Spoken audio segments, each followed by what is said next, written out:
Assalamualaikum warahmatullahi wabarakatuh. Jumpa lagi di channel info kita. Sahabat-sahabat yang dirahmati Allah, salam bahagia, salam persaudaraan, salam damai untuk kita semua. Pimpinan DPR RI menggelar dialog terbuka bersama sejumlah perwakilan mahasiswa di gedung DPR RI di Jakarta pada hari Rabu tanggal 3 September 2025. Mereka menyampaikan sejumlah tuntutan termasuk menuntut keadilan bagi korban demo.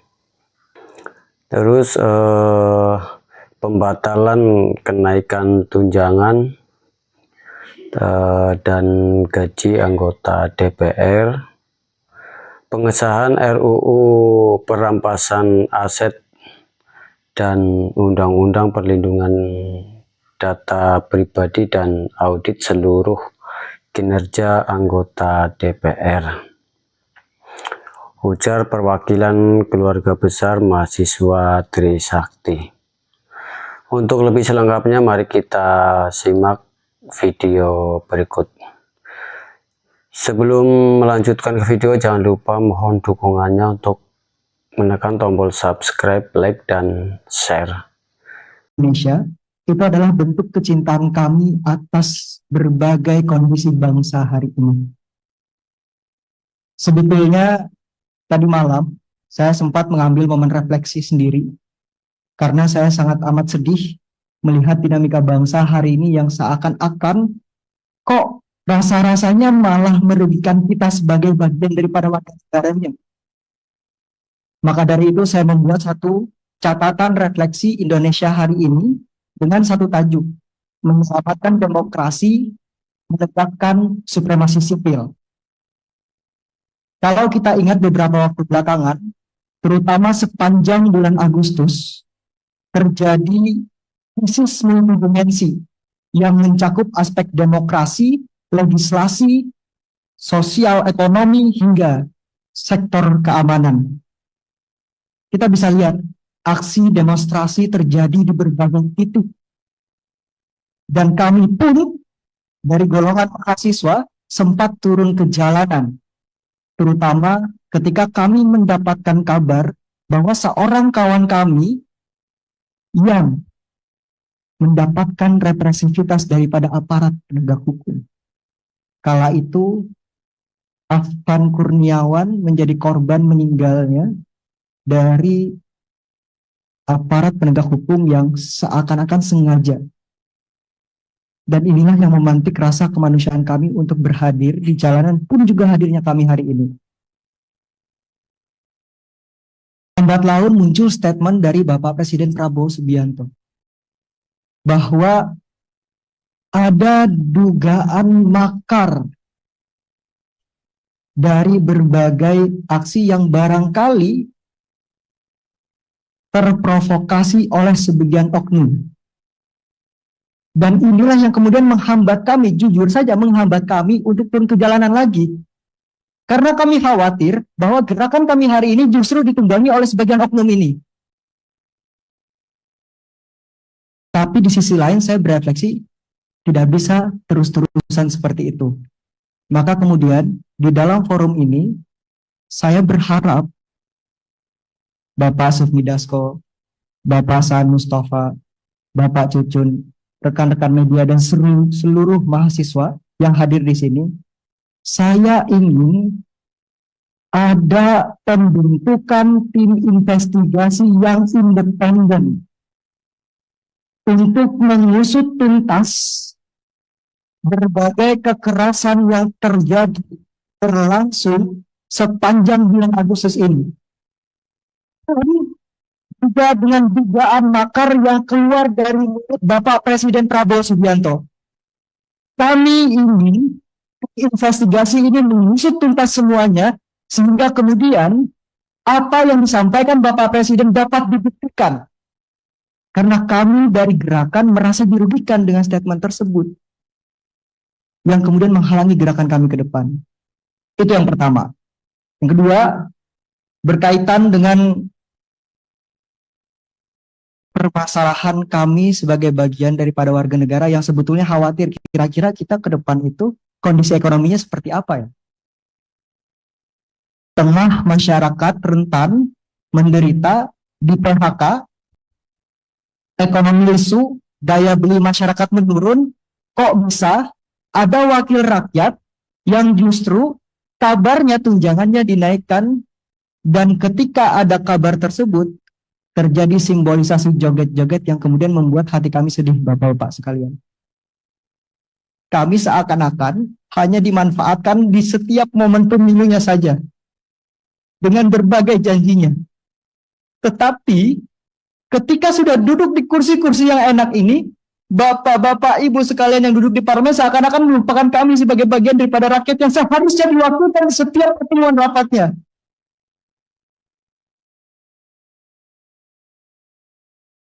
Saya pribadi sebagai generasi yang nantinya akan menerus perjuangan ini,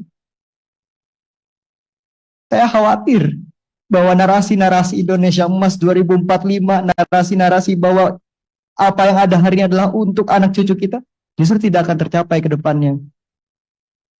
Maka dari itu saya berharap agar kita ingat kembali amanat rakyat, mandat rakyat yang dibebankan di pundak-pundak kita sekalian, agar betul-betul bisa kita perjuangkan.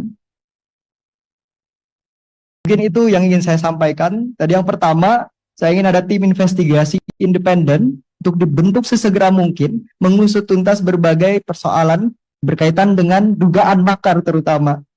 Sehingga kemudian kami bisa lebih lega bahwa gerakan kami hari ini ditunggangi oleh siapa, harus jelas dalangnya siapa. Dan yang kedua, kami berharap amanat yang dibebankan kepada pundak-pundak bapak-bapak sekalian itu betul-betul dijalankan untuk amanat rakyat.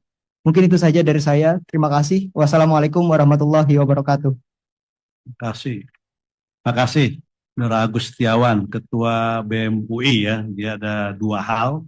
Pertama, tim investigasi terkait soal dugaan makar. Yang kedua, terkait dengan kondisi ekonomi dikaitkan dengan kondisi DPR. Masih ada dari ini, Bang?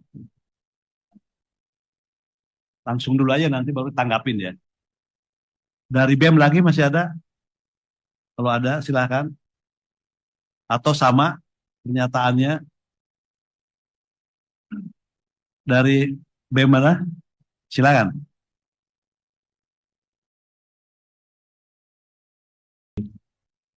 Assalamualaikum warahmatullahi wabarakatuh. Selamat sore rekan-rekan semua, rekan-rekan media dan yang terhormati, yang saya hormati, Bapak Dewan sekalian.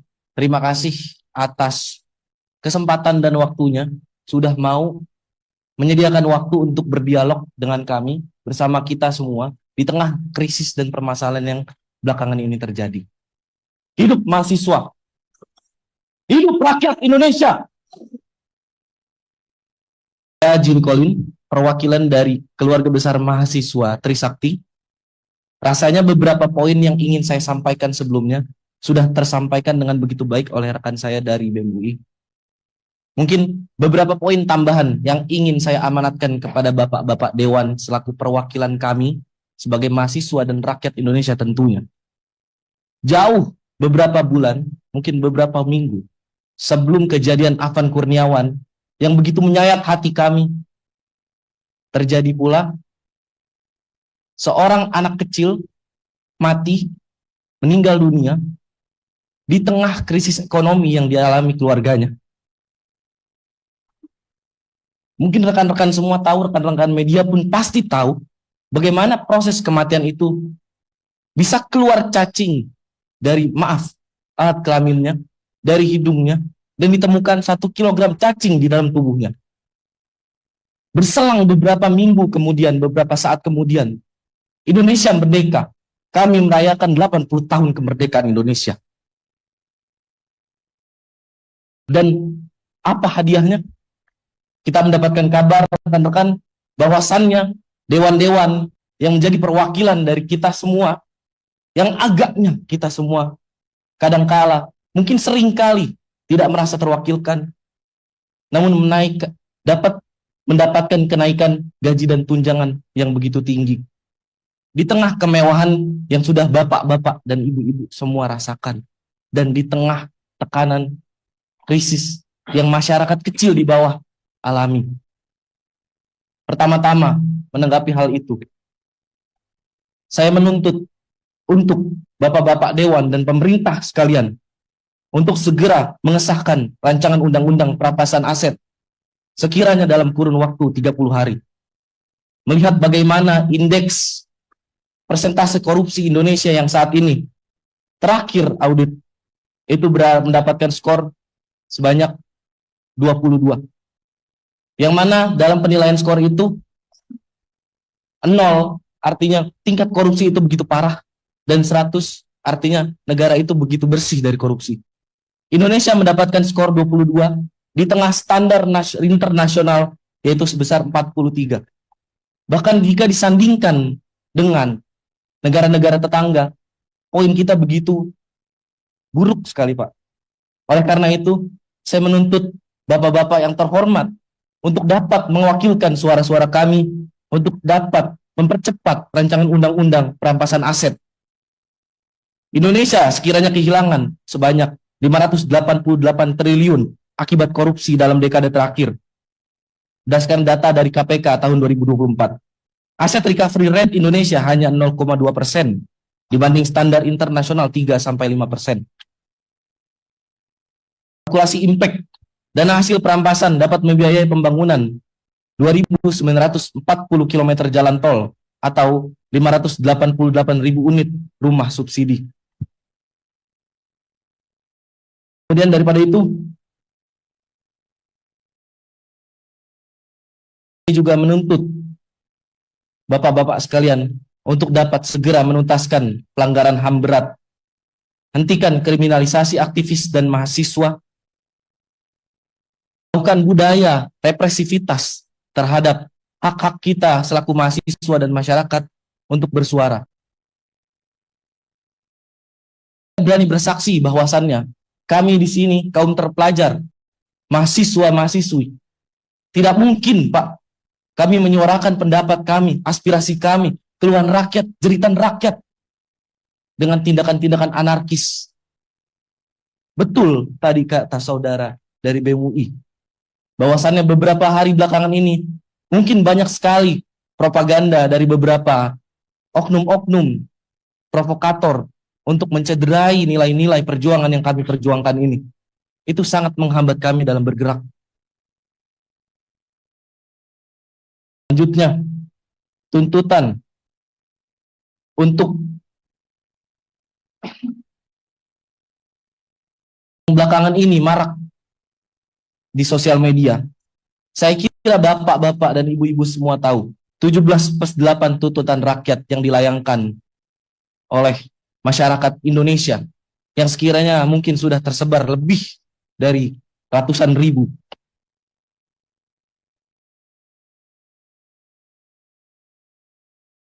Pertama, untuk Presiden Republik Indonesia, merevisi kebijakan fiskal pro rakyat. Yang kedua, audit menyeluruh BUMN yang merugi. Yang ketiga, moratorium kenaikan tarif listrik, air, dan BBM. Lalu untuk Dewan Perwakilan Rakyat Republik Indonesia, pembatalan kenaikan tunjangan dan gaji anggota DPR, pengesahan RUU perampasan aset dan RUU pelindungan data pribadi, dan audit kinerja integritas seluruh anggota DPR. Berkaitan juga dengan hal yang tadi saya sampaikan sebelumnya. Jika kita bandingkan remunerasi anggota parlemen dari negara-negara tetangga dan Indonesia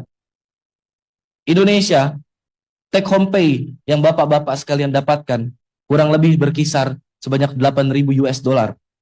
Jika dibandingkan dengan rata-rata upah minimum rakyat, itu rasionya 40/1, Pak.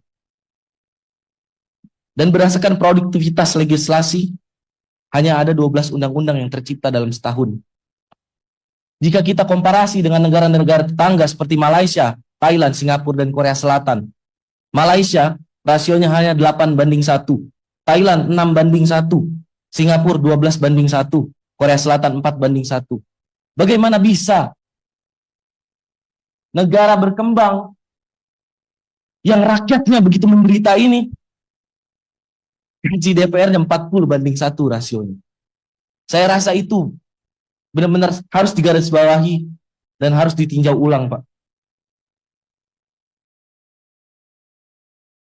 Ketiga, yang selanjutnya, berdasarkan latar belakang saya di sektor transportasi dan logistik, saya menuntut untuk modernisasi logistik. Banyak 828 terminal logistik modern, yaitu 1 miliar per unit, sistem tracking digital untuk 100.000 truk nasional, cold storage network di 414 kabupaten atau kota, dan berikan subsidi transportasi publik, subsidi tarif 50% untuk 166 juta perjalanan per tahun, mengingat Indonesia dengan kapasitas penduduk yang begitu besar. Gratis transportasi untuk 8,28 juta keluarga miskin per tahun, dan program Kartu Jakartawan Nasional untuk 41,4 juta pengguna.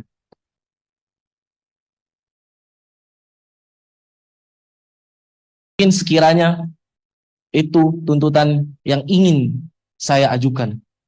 Bahkan saya memohon untuk bapak-bapak sekalian selaku perwakilan saya dan teman-teman semua untuk dapat memperjuangkan hal tersebut. Karena ini berkaitan juga dengan integritas kita, Pak. Integritas bapak-bapak sekalian selaku Dewan Perwakilan Rakyat yang kami pilih sendiri dengan tangan kami ini. Indonesia 2045 mempunyai cita-cita Indonesia emas. Hal itu didasarkan oleh bonus demografi yang nantinya kita dapatkan di tahun tersebut. Saya harap kita semua dan bapak-bapak semua yang memiliki peran begitu krusial untuk membina generasi muda ini tidak menyia-nyiakan bonus demografi yang akan datang itu, Pak. Sekian dari saya, terima kasih. Terima kasih dari BM Trisakti. Dari OKP dulu ya kita ini. Dari GMNI, HMI ada kirain GMNI dulu.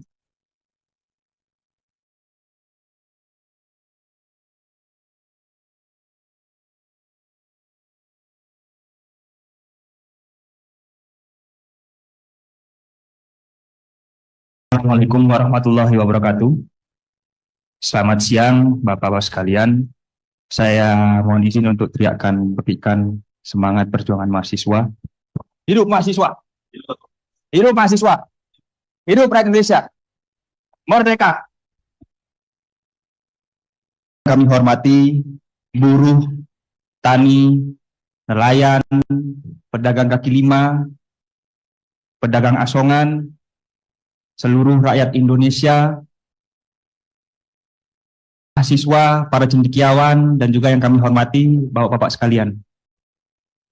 DPP GMNI telah melakukan konsolidasi yang sangat intens dengan berbagai macam elemen, termasuk pada mahasiswa, buruh, dan kami kemarin sudah menyatakan sikap bahwa GMNI melebur bersama rakyat, bersama masyarakat.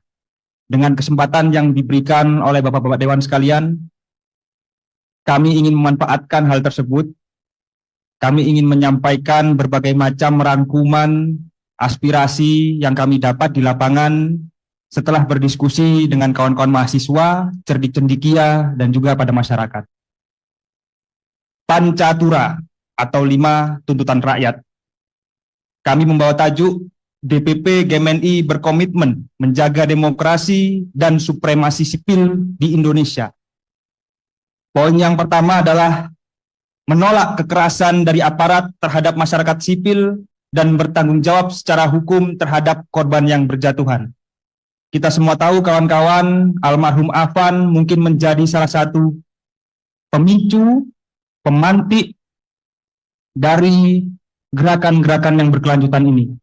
Tetapi kita juga tidak boleh lupakan beberapa kawan kita, korban-korban yang sudah berjatuhan dan berguguran selayaknya pahlawan demokrasi di Indonesia. Tentu kita harus berikan apresiasi, perhatian, dan juga kita dorong pada Bapak-Bapak sekalian bahwa proses hukum harus berjalan secara terang benderang, transparan, berintegritas, dan sesuai dengan prosedur. Yang berikutnya, bentuk tim investigasi aksi makar dengan independen dan transparan yang melibatkan masyarakat sesuai dengan konferensi pers Presiden pada 31 Agustus 2025. Bapak-bapak sekalian, tanggal 25 Agustus, terus terang saya hadir dalam proses demonstrasi yang terjadi. Namun, kami DPP GMNI tidak turut serta memobilisasi, tidak turut serta berkonsolidasi, dan lain sebagainya. Tapi kami hadir di tengah-tengah rakyat, mengamati apa yang terjadi. Tentu, kawan-kawan sekalian, yang saya amati adalah terdapat perbedaan corak demonstrasi yang biasa dilakukan oleh kawan-kawan mahasiswa, kawan-kawan buruh, dan elemen-elemen lain. Corak demonstrasi yang biasa kita lakukan adalah dengan atribut, dengan adanya mobil komando, dengan adanya koordinator, dengan adanya jas alma mater, dan lain sebagainya, dan lain sebagainya. Tetapi pada 25 Agustus kemarin, berlanjut pada 28 Agustus kemarin, hanya aksi-aksi demonstran yang tanpa menggunakan atribut, yang tidak dapat terdeteksi siapa-siapanya. Maka pidato Bapak Presiden yang menyatakan bahwa terdapat potensi makar, hal ini tentu meyakinkan saya dan mungkin kawan-kawan bahwa ada gerakan-gerakan ke sana. Maka dari itu, Bapak-bapak sekalian, kawan-kawan sekalian, aksi ini sudah kita lewati bersama dan juga memakan korban, menciptakan kerusuhan. Tentu kami mahasiswa mendorong agar DPR menindaklanjuti secara serius aksi makar ini. Apalagi Bapak Presiden sudah menyebutkannya dalam konferensi pers. Yang ketiga, mendorong DPR mengambil peran strategis di tengah gejolak sosial politik yang terjadi. Kawan-kawan sekalian, kita semua telah bersepakat bahwa Indonesia adalah negara demokrasi. Negara demokrasi ini memiliki 3 lembaga penting, eksekutif, legislatif, dan yudikatif, di mana lembaga legislatif adalah sebagai corong, lembaga yang dapat meneruskan aspirasi masyarakat. Kami terus terang Bapak-bapak Dewan menunggu kehadiran Dewan Perwakilan Rakyat di tengah-tengah gejolak yang terjadi. Mengapa? Karena agar masyarakat, mahasiswa tidak terbenturkan oleh aparat, agar ruang-ruang diskursus, dialog, dan lain sebagainya bisa kita kemas, bisa kita dialogkan tanpa kerusuhan-kerusuhan yang terjadi. Mahasiswa telah aktif. Kami mengharapkan bahwa DPR juga dapat mengaktifasi diri, mengambil peran yang strategis di tengah-tengah masyarakat, sehingga ke depan apabila ada gejolak-gejolak yang demikian, maka korban-korban bisa minimalisir kejatuhannya. Tidak ada bentrok antara mahasiswa, aparat, mungkin apalagi dengan TNI. Ini yang perlu kita hindari. Sehingga di negara demokrasi ini, supremasi sipil dapat terus terjaga. Yang keempat, mendorong DPR mendengar aspirasi rakyat terkait pembahasan RUU dan kebijakan prioritas. Bapak-bapak sekalian, mohon izin, sejak 5 tahun yang lalu saya turut serta berdemonstrasi bersama dengan mahasiswa. Tuntutan saya tahun 2019 saat itu adalah tolak RUU revisi Undang-Undang KPK. Sampai sekarang tuntutan-tuntutan itu tidak pernah ada yang goal, tidak pernah digubris. Tidak hanya RUU tersebut atau undang-undang tersebut, ada undang-undang seperti perampasan aset, RUU perlindungan pekerja rumah tangga, RUU masyarakat adat, RUU TNI Polri, RUU KUHP, dan RUU lainnya yang setidaknya 5 tahun ke belakang ini kami mahasiswa konsisten untuk serukan, namun mungkin sangat sedikit yang goal. Tentu ini menjadi catatan bahwa DPR hari ini kami harapkan dapat menindaklanjuti rancangan undang-undang tersebut yang belum selesai tersebut, yang menjadi tuntutan masyarakat tersebut. Karena yang kami khawatirkan, ketika ada aksi penunggangan, ada aksi provokasi, dan seterusnya, kawan-kawan mahasiswa juga terpantik. Kenapa? Karena ada akumulasi dari tuntutan-tuntutan kami yang kemarin belum terwadahi. Jadi kami mohon hal tersebut dapat menjadi perhatian Bapak-Bapak sekalian. Selain itu, DPR harus mendorong dan pastikan agar dapat dorong pemerintah mengambil kebijakan-kebijakan yang strategis dan cepat. Misalnya, pastikan tidak ada kenaikan pajak yang membebankan rakyat. Karena demonstrasi hari ini tentu tidak dapat dipungkiri menjadi akumulasi dari gerakan-gerakan di kota kabupaten yang lain.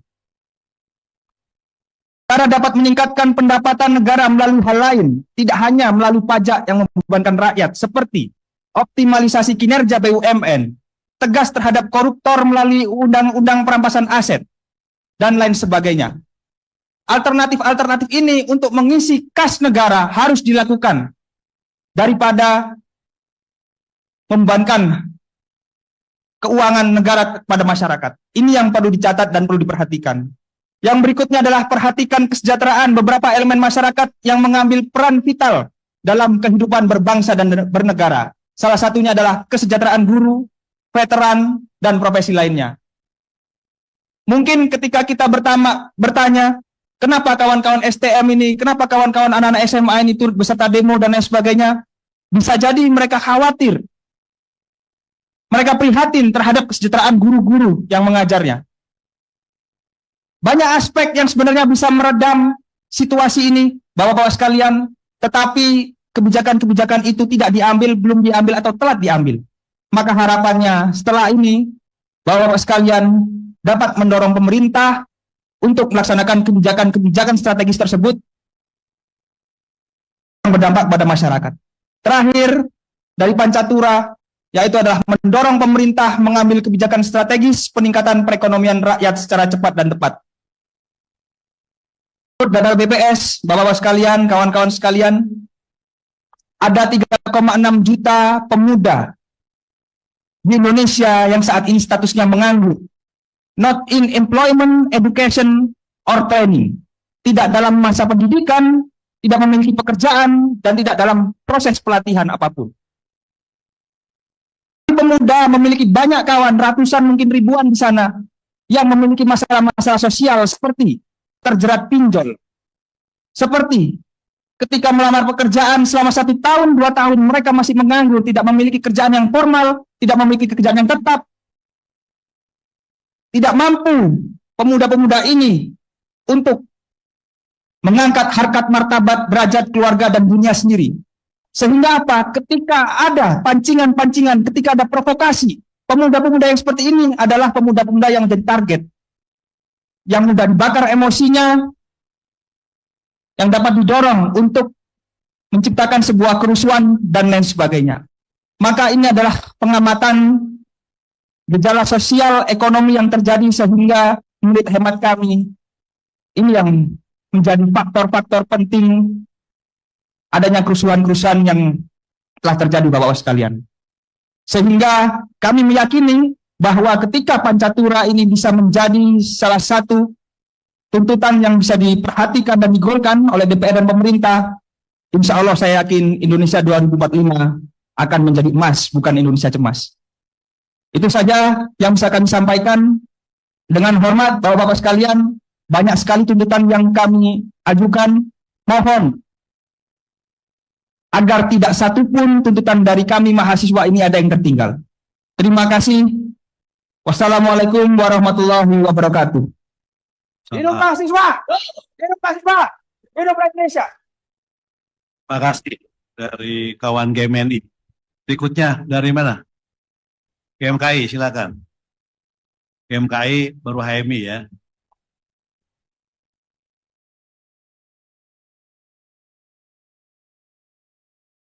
Assalamualaikum warahmatullahi wabarakatuh. Salam sejahtera untuk kita semua. Om Swastiastu, Namo Buddhaya, salam kebajikan kepada pimpinan DPR RI yang kami hormati. Terima kasih atas ruang dan waktu yang diberikan sehingga kami mahasiswa GMKI dan teman-teman semua di sini bisa menyampaikan apa yang menjadi isu kerakyatan secara demokratis dan terbuka. Sebelum saya menyampaikan apa yang menjadi landasan berpikir GMKI, saya sapa semua kawan-kawan di sini. Hidup mahasiswa! Hidup mahasiswa! Hidup mahasiswa! Menyikapin respon situasi kebangsaan hari ini, PPGMKI menyuarakan supremasi sipil, pilar memperkuat negara demokrasi. Kawan-kawan yang sekalian, dalam beberapa waktu ini kita melihat bahwa banyak situasi-situasi yang mana terjadi, ada masyarakat, mahasiswa, buruh semua menyampaikan apa yang menjadi isu kerakyatan. Bagaimana diawali akar dari kerusuhan Agustus 2025 berawal dari keputusan kontroversial DPR RI yang menyetujui tunjangan perumahan fantastis bagi anggotanya di tengah kondisi ekonomi rakyat yang sedang terjepit oleh inflasi, pengangguran, dan pemangkasan subsidi. Hal ini memicu kemarahan publik, rakyat marah, terutama generasi muda dan pekerja informal. Ketidakpuasan tersebut semakin memuncak ketika ada representasi oleh aparat polisian yang menyebabkan korban meninggalnya Apan Kurniawan, seorang pengemudi Gojek online berusia 21 tahun. Namun di sisi lain, kami GMKI melihat bahwa kondisi ini ditumpangi ada sebuah gerakan-gerakan yang melakukan demonstrasi secara anarkis, melakukan penjarahan, mengganggu ketertiban umum dan keamanan, dan ini pasti merugikan rakyat itu juga. Kami yang rencananya mau menyampaikan isu kerakyatan yang dikaji oleh GMKI, Civitas GMKI secara nasional, dan akhirnya kami memutuskan untuk tidak ikut ke jalan. Terima kasih kepada pimpinan DPR. Hari ini kami diberikan ruang bagaimana kami menyuarakan isu kerakyatan, bagaimana kami menyuarakan apa yang menjadi pikiran-pikiran kami dari mahasiswa GMKI kepada pimpinan GMKI. Dan izinkan saya menyampaikan 6 sikap dari PP GMKI yang merupakan hasil dari kajian, hasil dari perenungan dan refleksi seluruh Civitas GMKI. Yang pertama adalah meminta Presiden RI Bapak Prabowo Subianto untuk menegakkan supremasi sipil di Indonesia sebagai bentuk menjaga dan menghormati kedaulatan rakyat. Yang kedua, mendorong DPR agar membentuk tim investigasi secara transparan untuk mengungkap aktor utama dari kerusuhan, tindakan anarkis, dan rencana tindakan makar pada aksi demonstrasi yang terjadi. Yang ketiga, meminta kepada pemerintah dan DPR untuk membatalkan tunjangan fantastis DPR dan mengesahkan Undang-Undang Perampasan Aset, Undang-Undang Masyarakat Adat, serta Undang-Undang Daerah Kepulauan. Yang keempat, meminta kepada pemerintah agar tidak menaikkan pajak untuk rakyat. Yang poin kelima, sebelum terjadi aksi-aksi yang membuat situasi bergejolak, dan jauh sebelumnya 2 minggu, kami dari umat Kristen mengalami tindakan-tindakan pelarangan ibadah, persekusi, dan intimidasi di berbagai wilayah.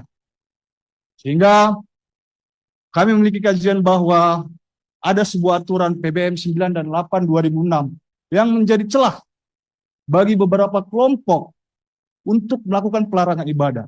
Tidak hanya di situ. Kami warga gereja dipersekusi, kami warga gereja diintimidasi, dan di situ juga ada pelanggaran HAM. Oleh karena itu, kepada Bapak pimpinan DPR semua, kami meminta kepada Presiden Republik Indonesia yang terhormat Bapak Prabowo untuk mengkaji dan merumuskan kembali draft peraturan Presiden yang tertunda terkait kebebasan umat beragama dan berkeyakinan dengan melibatkan seluruh elemen organisasi keagamaan. Yang keenam, sebagai warga Indonesia yang baik, taat hukum, kami mengajak seluruh elemen masyarakat agar tidak terprovokasi oleh pihak-pihak yang tidak bertanggung jawab dengan tujuan membenturkan rakyat, mengganggu ketertiban umum, dan merusak stabilitas nasional. Itu saja yang saya sampaikan kepada pimpinan DPR. Terima kasih. Terima kasih dari GMKI. Silakan dari HMI. Berikutnya belakang. Nanti kita. Sini ya, ini dulu ya. Bismillahirrahmanirrahim. Assalamualaikum warahmatullahi wabarakatuh. Pertama, terima kasih kepada pimpinan DPR, Bapak Sufmi Dasko Ahmad, Bapak Cucun, dan Bapak Saad sudah menerima kami. Kami dari PB HMI MPO pertama-tama hendak menyampaikan hasil observasi kami di lapangan terhadap eskalasi massa yang ada. Pertama, kami menyadari betul bahwasanya eskalasi massa yang ada terdapat padanya unsur desain. Sehingga kami melihat juga pada eskalasi massa atau instrumen massa aksi yang ada, kami melakukan survei bahwasanya massa aksi yang hadir hari ini di berbagai daerah memiliki IPM atau indeks pembangunan manusia rata-rata 6,0 sampai 7,0 atau bisa dibilang cukup rendah secara kognitif. Sehingga terdapat sikap mereka yang berbeda dalam melakukan massa aksi seperti itu. Setelah itu kami juga melihat bahwa terdapat kondisi di mana keresahan naik menjadi emosi. Diawali atau dipicu dari kejadian almarhum Afan.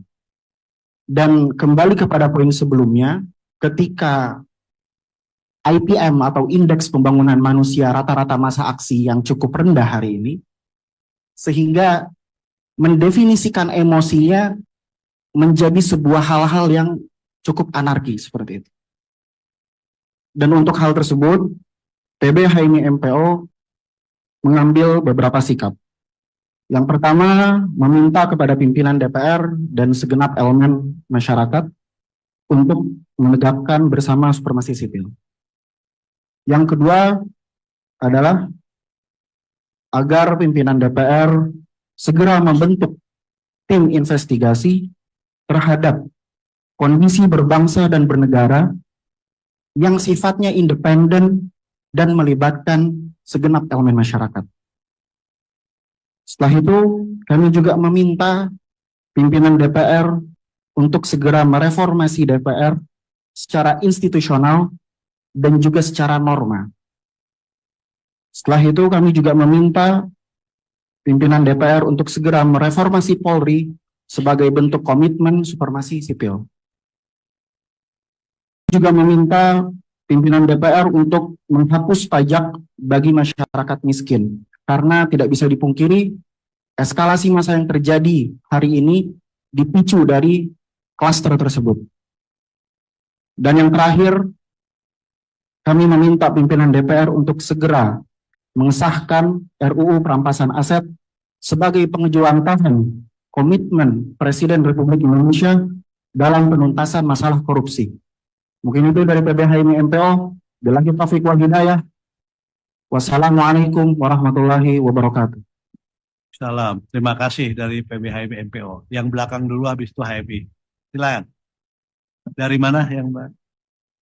Kami ya, silakan. Dari kami, terus dari HMI Dipo.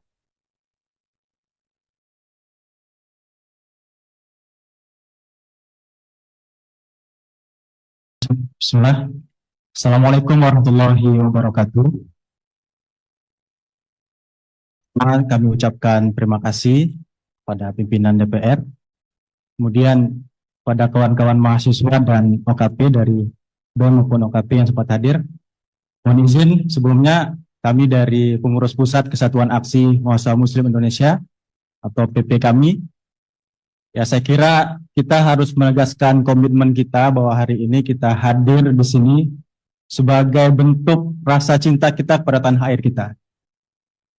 Ada banyak macam cara untuk kita menyampaikan aspirasi, namun karena kita melihat situasi kebangsaan kita hari ini yang sedang tidak kondusif, dan kita memilih jalan berdialog dan beraudiensi seperti hari ini, dan mudah-mudahan kita sama-sama bisa merumuskan kira-kira rekomendasi kebijakan terbaik yang bisa dapat diambil oleh pemerintah kita melalui badan legislatif, yaitu Dewan Perwakilan Rakyat Republik Indonesia. Ya, saya kira secara garis besar hampir sama seperti apa yang sudah disampaikan oleh kawan-kawan baik dari BEM maupun dari teman-teman OKP yang sudah mendahului. Secara garis besar dari kami sendiri, kita membawa tajuk menyoal Indonesia. Ya, kira-kira dengan 4 poin tuntutan yang sekiranya nanti bisa dikanalisasi, dan izin pimpinan DPR untuk nanti kami memberikan kajian akademik. Tapi saya untuk membacakan terlebih dahulu. Jadi menyoal Indonesia kita bagi ke dalam 4 klaster. Yang pertama, kami menyoal kepada pemerintah dan aparat keamanan. Kita sama-sama bersepakat bahwa niat kita melakukan demonstrasi pasti baik.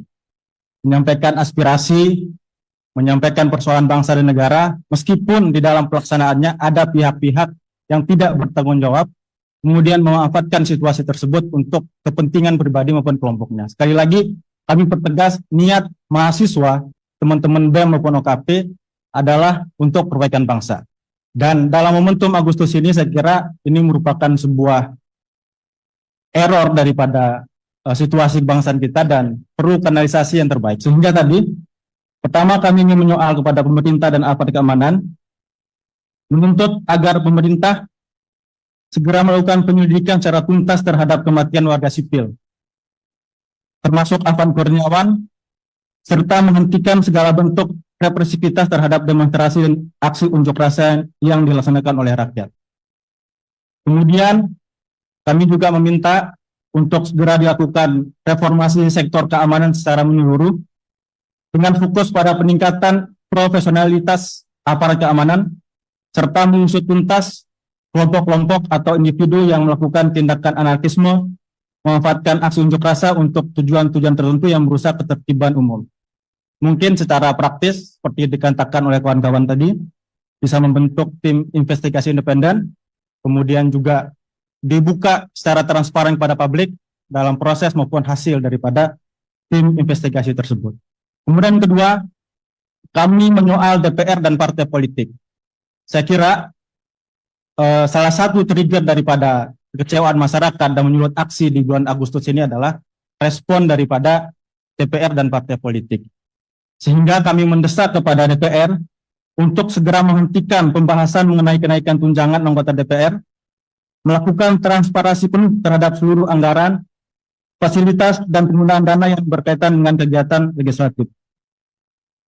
Kemudian kami juga meminta kepada DPR untuk memecat anggota DPR yang terbukti melakukan tindakan provokatif atau penyalahgunaan mandat yang diberikan oleh rakyat, serta memberikan sanksi tegas kepada kader partai yang terbukti tidak menjalankan tugasnya dengan integritas, seperti yang terjadi pada beberapa kasus di masa lalu, untuk memulihkan kepercayaan publik terhadap lembaga legislatif. Jadi saya kira DPR kita masih kita percaya, DPR kita masih hasil daripada proses demokrasi yang sah. Adapun kepercayaan yang semakin menurun ini karena tindakan 1-2 oknum di dalamnya. Sehingga untuk mengembalikan kepercayaan publik tersebut, kami minta kepada pimpinan DPR, khususnya pimpinan partai politik, untuk melakukan evaluasi secara total. Kemudian menyoal reformasi dan legislasi pro rakyat. Menuntut DPR agar segera mengesahkan beberapa RUU yang berpihak kepada kepentingan rakyat, seperti yang disebutkan oleh kawan-kawan tadi, mulai daripada RUU perampasan aset, kemudian perlindungan pekerja rumah tangga, untuk peningkatan perlindungan hak buruh domestik, dan RUU masyarakat adat. Kemudian kami juga mendesak untuk menolak pasal-pasal yang bermasalah dalam beberapa revisi Undang-Undang Agraria, kemudian KUHP, RUU Polri, dan RUU Penyiaran yang berpotensi mengancam kebebasan pers, kebebasan berpendapat, dan hak-hak sipil lainnya. Kemudian kami juga menyinggung ekonomi dan kesejahteraan, menyoal ekonomi dan kesejahteraan Indonesia hari ini. Kami meminta kepada pemerintah dan DPR khususnya untuk segera mencabut kebijakan yang tidak berpihak pada rakyat dan merelokasi anggaran pendapatan dan belanja negara atau APBN untuk kepentingan yang lebih produktif, pro rakyat, serta penguatan sektor kesehatan, pendidikan, pangan, dan kesejahteraan masyarakat. Ini termasuk peningkatan kesejahteraan guru yang tadi disampaikan oleh Tum Prima, Tum KMNI juga menyampaikan, melihat bagaimana kondisi tenaga pendidik kita hari ini, kemudian kondisi buruh kita, kemudian pekerja informal yang sampai hari ini belum mendapatkan kepastian seperti jaringan pengamanan sosial dan sebagainya, saya kira ini sangat mendesak untuk segera diselesaikan. Kemudian kami juga menyoal perihal untuk segera mendesak pemerintah menerapkan sistem perpajakan yang progresif, yang lebih adil, di mana individu atau kelompok orang-orang yang kaya atau kelompok-kelompok kaya membayar pajak yang lebih besar. Sementara kelompok masyarakat berpendapatan rendah tidak dibebani dengan pajak-pajak yang tidak proporsional untuk menciptakan pemerataan ekonomi dan kesejahteraan sosial yang lebih inklusif. Kami kira demikian, mohon izin, dan sekiranya nanti ada proses lanjutan agar kami juga dapat mengawal bagaimana rekomendasi kebijakan ini untuk segera bisa diimplikasikan atau diaplikasikan. Demikian, Assalamualaikum warahmatullahi wabarakatuh. Mohon izin kami untuk menyerahkan.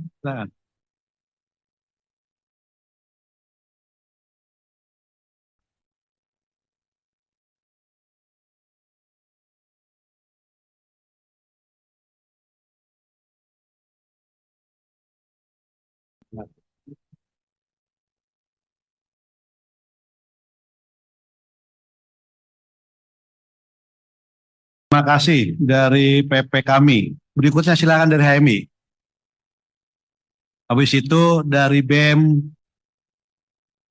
PN ya.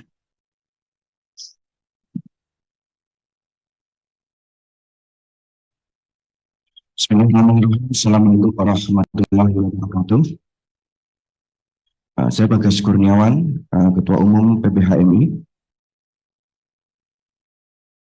Saya hormati teman-teman sekalian yang ada di sini dan juga bapak-bapak wakil rakyat yang ada di depan kita.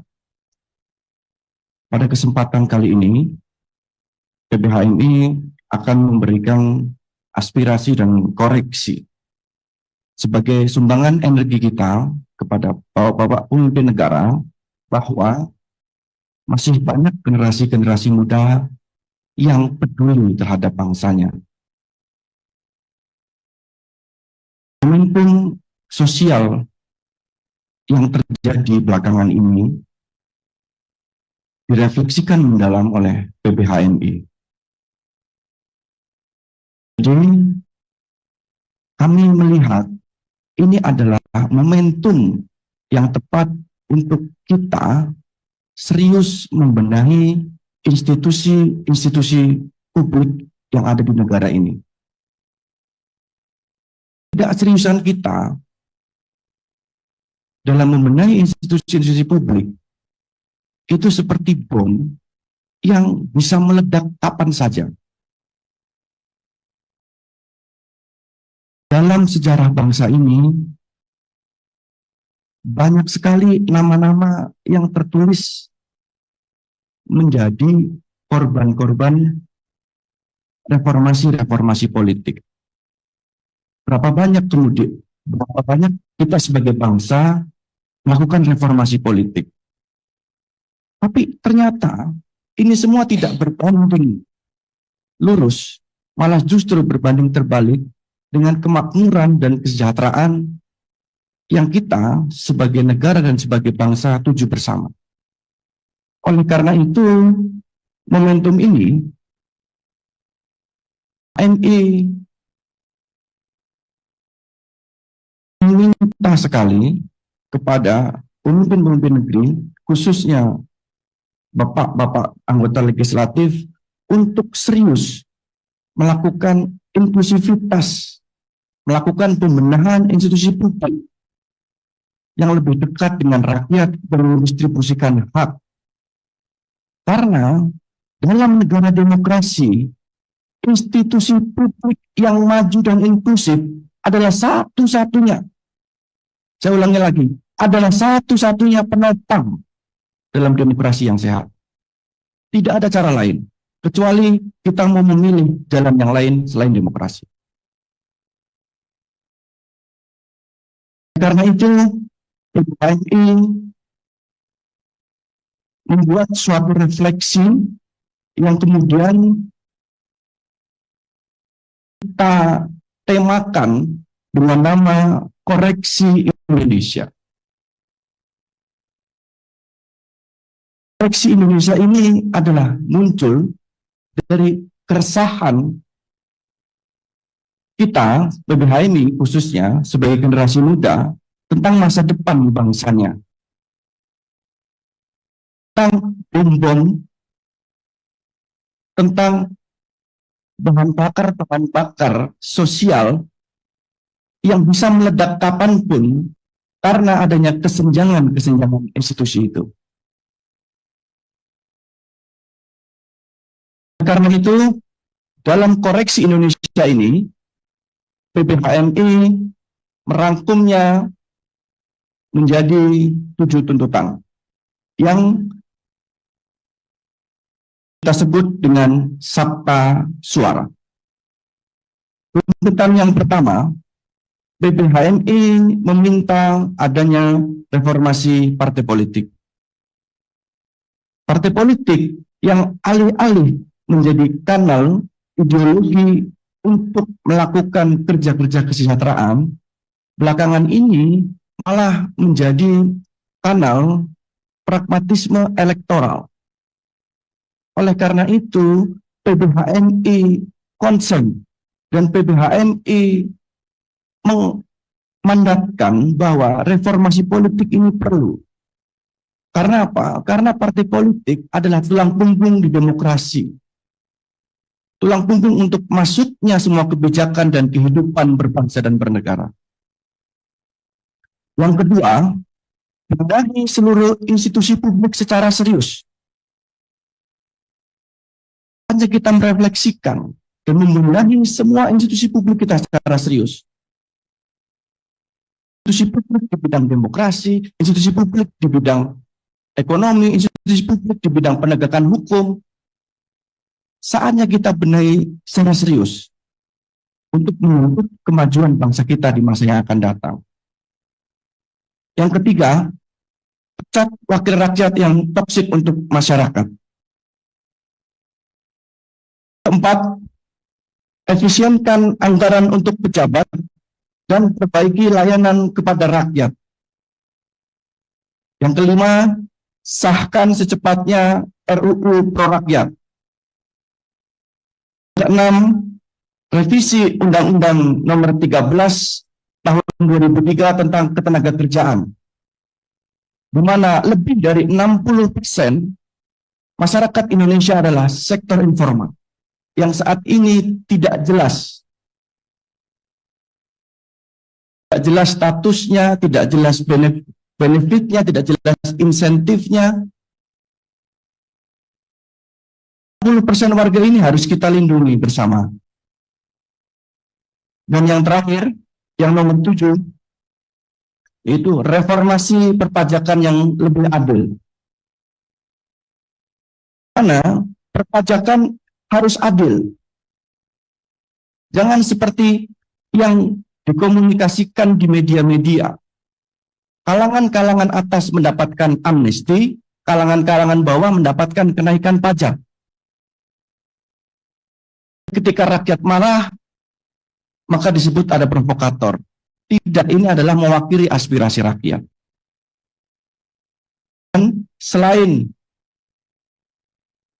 menjawab intelektual PBHMI melalui Koreksi Indonesia, PBHMI juga menyampaikan tanggung jawab moral bahwa kita sudahi, cukup,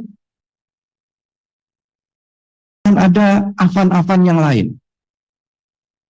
Oleh karena itu, untuk komitmen itu, komitmen supremasi sipil, kita mengusulkan pada tanggal 28 Agustus menjadi Hari Supremasi Sipil di Indonesia. Untuk menstop, jangan ada lagi darah-darah yang jatuh dari penyampaian aspirasi-aspirasi publik. Darah rakyat Indonesia sangat berharga. Tak boleh lagi ada darah-darah yang jatuh. Dan terakhir, untuk menunjukkan keseriusan PBHNI melakukan reformasi partai politik, PBHNI akan menyerahkan surat aduan masyarakat kepada MKD untuk memecat anggota-anggota DPR yang tidak mewakili aspirasi rakyat dan memberikan surat somasi kepada seluruh parpol di DPR RI untuk segera melakukan pembenahan secara bersama-sama masyarakat.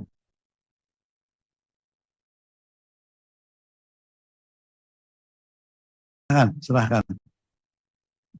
PBHNI serahkan. Terima kasih. Assalamualaikum warahmatullahi wabarakatuh.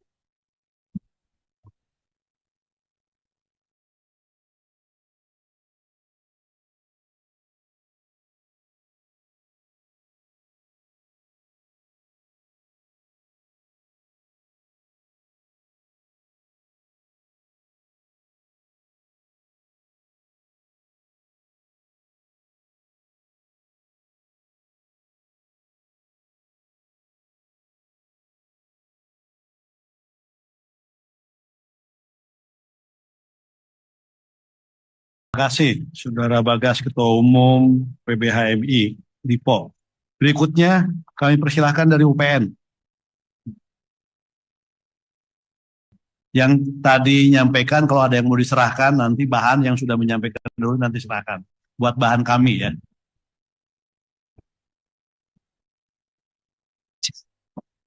Bapak Dewan, izin teman media, izin teman-teman mahasiswa di OKPC Indonesia. Assalamualaikum warahmatullahi wabarakatuh. Shalom, Swastiastu, salam kebajikan, salam sejahtera untuk kita semua. Izin kawan-kawan, kawan-kawan dari Universitas Jakarta dan dalam aliansi Universitas Negara, kampus dan Jakarta kampus Negara.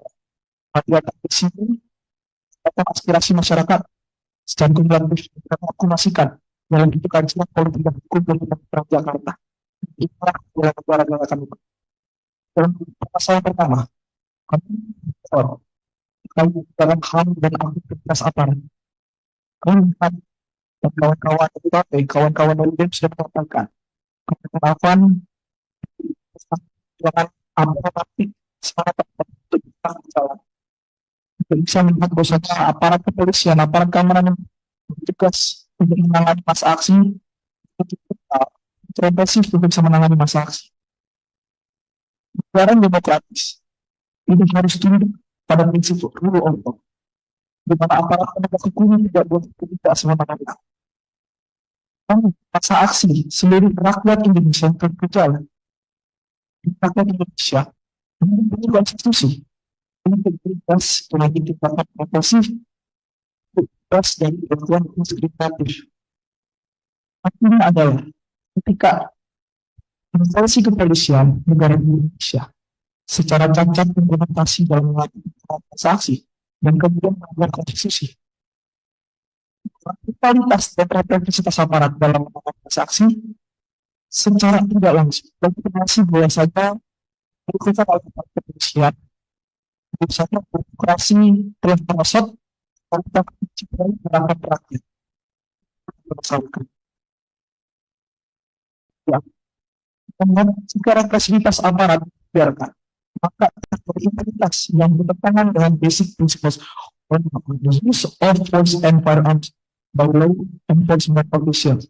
Artinya represivitas aparat apabila kita biarkan, kalau aparat ketika menyerap pasal siapa kita buat, apabila kita biarkan, sama saja kita melegitimasi bersama aparat kepolisian para saksi itu sah secara legitimitas. Kita akan itu untuk analisa kami Pak. Kami yang pertama, kami khusus pansus hak asasi manusia untuk mengawasi kasus tewasnya Afan Kurniawan dan korban represivitas lainnya di seluruh Indonesia. Bapak Dewan untuk bisa berkomunikasi dengan Presiden, untuk bisa mendesak Bapak Presiden, untuk bisa membentuk tim investigasi. Presiden sudah mengatakan bahwa kita ada investigasi pakar. Hal ini telah ada psikologis masa aksi gerakan rakyat Indonesia. Kita berharap misalnya perlu ada yang perlu ada jawaban apa yang disampaikan oleh Bapak Presiden Prabowo Subianto, bahkan indikasi bahkan Presiden. Kami tak Bapak Dewan untuk bisa Bapak Presiden bisa untuk membuat investigasi independen, melibatkan masyarakat sipil, melibatkan Komnas HAM, melibatkan LPSK, dan seluruh organisasi masyarakat sipil lainnya secara independen untuk bisa menyusuri indikasi makar ataupun gerakan yang ditunggangi oleh kepentingan kelompok atau individu. Kedua, kami menggelar permasalahan reformasi sektor keamanan dan supremasi sipil. Normalisasi keterlibatan TNI dan Polri dalam ranah sipil melalui revisi legislasi mengatur prinsip supremasi sipil. Sama militer, profesionalisme militer, terjamin jika militer dibatasi pada urusan pertahanan, bukan politik sipil. Dan kami juga melihat konstitusi negara Indonesia menegaskan supremasi sipil dalam pasal 30 ayat 2 Undang-Undang Dasar 1945. Usaha pertahanan dan keamanan negara dilaksanakan melalui sistem pertahanan dan keamanan rakyat semesta dengan TNI dan Polri sebagai alat negara.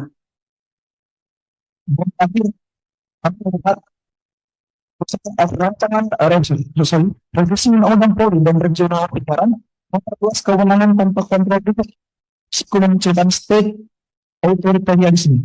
Artinya apabila revisi Undang-Undang Polri dan revisi Undang-Undang Penyiaran tanpa kontrol dan tanpa ada substansial akan menjadikan bangsa kita bisa ada kekuatan kita.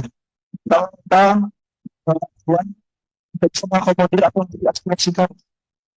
Dan kami juga yang pertama DPR menolak pasal-pasal dalam RUU Polri, RUU HAM, RUU Penyiaran yang memperluas kewenangan aparat di luar fungsi konstitusional. Kedua, pemerintah melaksanakan security sector reform dengan pilot oversight DPR, pembatasan peran militer dan hukum batas aparat. Ketiga, Presiden menegaskan komitmen politik atas sipil dengan mematikan penempatan TNI dan Polri dalam jabatan sipil. Mungkin kawan-kawan kita melalui tambahkan. Ya, izin Pak. Perkenalkan nama saya Raul, saya dari keluarga Masyarakat Peran Jakarta. Bahwa kami juga melihat bagaimana krisis legislatif dan juga krisis kepercayaan publik terhadap DPR, Pak. Bahwa kami melihat sebagai yang diwakilkan, bahwa kami nggak bisa atau mempercayakan bagaimana suara-suara kita akhirnya juga. Kami melihat bahwa DPR larut Pak dalam kepercayaan. Akan membahas kenaikan tunjangan kita harus. Hal ini terpengaruh kepercayaan publik terhadap DPR, Pak. Bagaimana DPR harus bisa menghentikan wacana kenaikan tunjangan dan buka audit atas seluruh fasilitas dan penggunaan APBN. Lalu selanjutnya, kesejahteraan sosial ekonomi dan kebijakan yang pro rakyat, Pak. Kebijakan pemerintah lebih pro elit, mengabaikan kelompok produktif seperti pekerja formal. Bahwa kami minta di sini, bagaimana kami yang diwakilkan itu merasa bahwa suara kami akan didengar, Pak.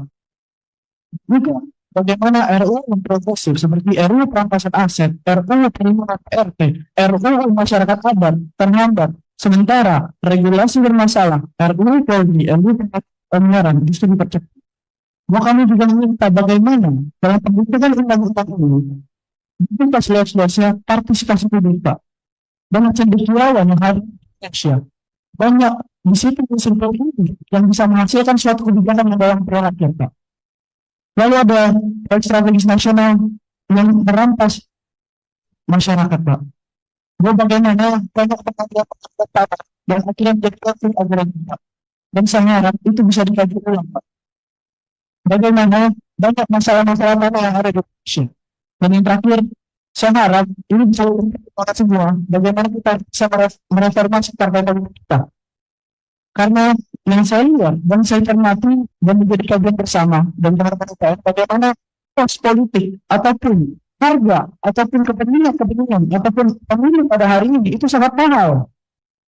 Nah, ketika dia terpilih, dia harus mengembalikan dana ini, lalu dia membuat kebijakan sewenang-wenang ini.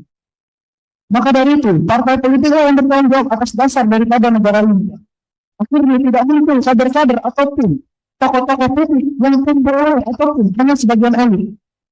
bahwa semua wakil rakyat harus bisa menyuarakan kepentingan rakyatnya, Pak. Itulah yang menjadi tuntutan kami dan harapannya bisa terpenuhi. Bahwa hari ini kita betul bersatu, kita tahu perbuatan juga perlawanan yang ada di luar. Tapi perlawanan yang dalam itu juga kita lakukan dan kita bisa bersama-sama. Hidup mahasiswa, hidup rakyat Indonesia. Terima kasih. Nah, ada yang mau disampaikan? Kami percaya Bapak Dewan dengan Bapak Kodir apa yang menjadi tuntutan kami menjadi aspirasi kami menjalankan representasi yang substansial. Dan kami percaya Bapak bisa menyampaikan kepada pemerintah eksekutif untuk bisa mengakomodir seluruh aspirasi, seluruh tuntutan dari masyarakat. Terkhusus kami di sini menyuarakan aspirasi masyarakat kami, Pak. Terima kasih. Ibu Bapak.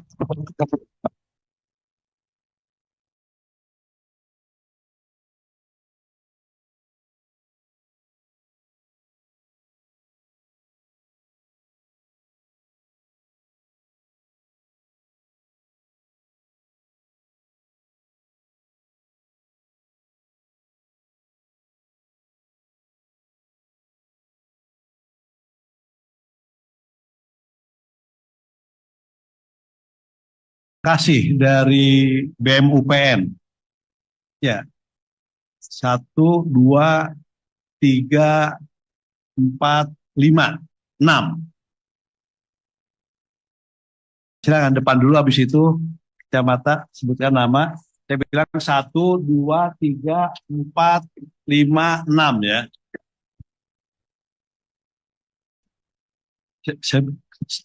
Dari mana dan sebutkan nama ya. Bismillahirrahmanirrahim. Assalamualaikum warahmatullahi wabarakatuh.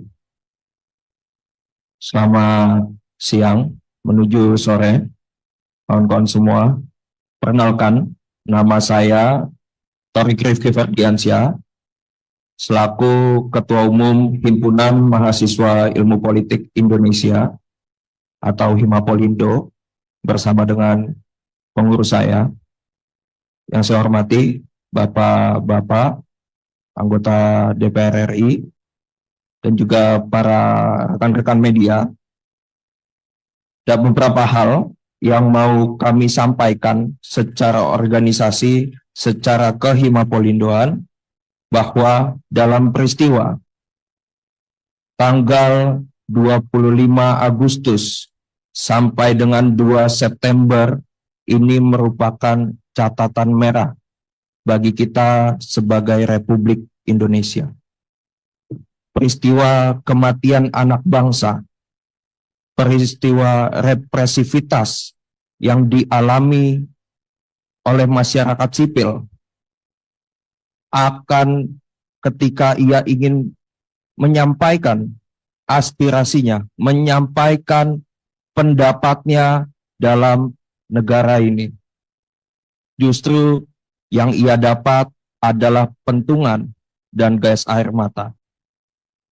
Maka Himapolindo sebenarnya sepakat dengan apa yang tadi sudah banyak kawan-kawan kami sampaikan tentang beberapa tuntutan, dan di sini kami ingin menebalkan dan menambahkan beberapa hal yang menurut kami ini telah menjadi urgensi dalam Republik Indonesia. Di sini kami mempunyai 6 tuntutan. Yang pertama, evaluasi total tubuh kepolisian Republik Indonesia. Karena peristiwa tersebut, peristiwa kematian Afan Kurniawan, merupakan catatan merah bagi Republik Indonesia. Yang kedua, kepada seluruh partai politik dan Majelis Kehormatan Dewan untuk menindak tegas para anggota Dewan Perwakilan Rakyat yang selalu melemparkan narasi kontraproduktif, melemparkan narasi-narasi yang membuat masyarakat terluka hatinya, yang membuat masyarakat tidak lagi percaya terhadap lembaga negara. Karena sejatinya DPR merupakan representasi rakyat, maka pijakanlah keberpihakan anggota dewan kepada kepentingan masyarakat. Yang ketiga, itu dengan keilmuan kami dalam bidang ilmu politik, tidak kurang lebih kami menyadari banyaknya permasalahan demokrasi yang ada di Indonesia tentu bermuara pada sistem kepartaian kita yang masih berantakan. Maka kami meminta untuk segera mereformasi sistem kepartaian, bahwa jalankan fungsi partai sungguh-sungguh untuk fungsi kaderisasi, fungsi pendidikan politik, dan fungsi representasi rakyat. Selanjutnya, kami telah dengan seksama mendengar pernyataan Bapak Presiden Republik Indonesia Prabowo Subianto menanggapi peristiwa 25 Agustus sampai dengan 2 September, ternyatakan adanya indikasi makar. Ketika memang ini adalah terindikasi makar, maka kami meminta untuk membentuk tim investigasi gabungan. Karena rakyat butuh kepastian akan kehidupan yang aman dan nyaman. Karena rakyat membutuhkan itu. Karena peristiwa kerusuhan itu merupakan luka di hati rakyat. Selanjutnya, kami juga meninjau bahwa ketika kita benar-benar ingin mencita-citakan apa itu Indonesia Emas 2045, maka mari sama-sama kita pastikan yang dinamakan dengan kesejahteraan guru. Memastikan alokasi 20% APBN. Pendidikan benar-benar menyentuh kesejahteraan guru dan peningkatan kapasitas profesional. Dan terakhir, gerakan kita tetap sama, memastikan kedaulatan rakyat. Maka pastikan supremasi sipil benar-benar terjadi, karena itu merupakan amanat konstitusi. Dan gerakan kita tetap sama, memastikan kesejahteraan rakyat.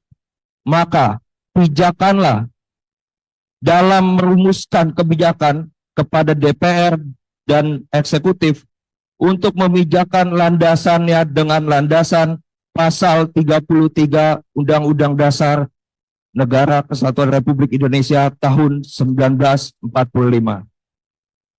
Mungkin itu saja yang dapat saya sampaikan. Kurang lebihnya mohon maaf. Wassalamualaikum warahmatullahi wabarakatuh. Rakyat Indonesia. Sedikit saya akan sampaikan, menyerahkan rekomendasi dan kajian dari Himapolrindo.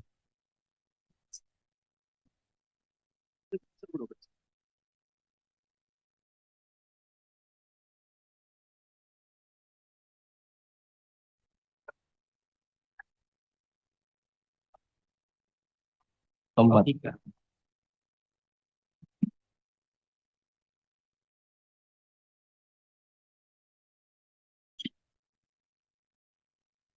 Terima kasih dari PP Himapolrindo, Saudara Torik yang sudah menyampaikannya. Berikutnya silakan. Ya, yang ini dulu, yang belakang dulu. Habis itu giliran.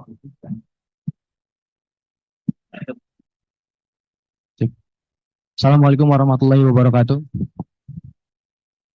Terima kasih kawan-kawan semua dari UKP, BEM, Aliansi karena sudah hadir. Kemudian terima kasih untuk belum, karena menurut saya kalau kemudian apa yang kita sampaikan di sini tidak diakomodir oleh DPR RI, itu tandanya belum cukup untuk mengucapkan terima kasih pada teman-teman DPR. Perkenalkan, nama saya Muhammad Ida Nazar Husaini dari Dema Win Jakarta yang tergabung dalam aliansi Dema PTKIN se-Indonesia. Di Dema Win Jakarta, BEM Win Jakarta. Dema PTKIN. Iya.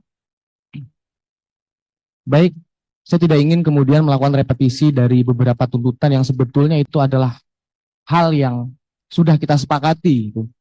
Jadi mohon untuk kemudian diakomodir oleh para pimpinan, tapi ada beberapa hal yang menjadi catatan selain daripada tuntutan yang tadi sudah kita sampaikan. Yang pertama tentu saja bahwa kematian Afan itu merupakan kegagalan sebetulnya dari DPR RI karena tidak menyerap aspirasi secara langsung, tidak mau menemui dan lain sebagainya. Bayangkan kalau misalnya DPR RI itu kemudian menemui masa aksi, itu tidak akan terjadi. Oleh karena itu, untuk kemudian mengakomodir seluruh tuntutan dari teman-teman, dari saya sendiri kemudian dari teman-teman PTKIN ini sepakat untuk melakukan adanya rapat seperti ini selama 6 bulan sekali atau 6 bulan 2 kali, karena tidak mungkin Bapak harus ada orang yang meninggal terlebih dahulu sehingga kita bisa berkumpul kemudian berbicara mengenai bangsa. Itu yang pertama. Kemudian yang kedua mengenai aspek pendidikan.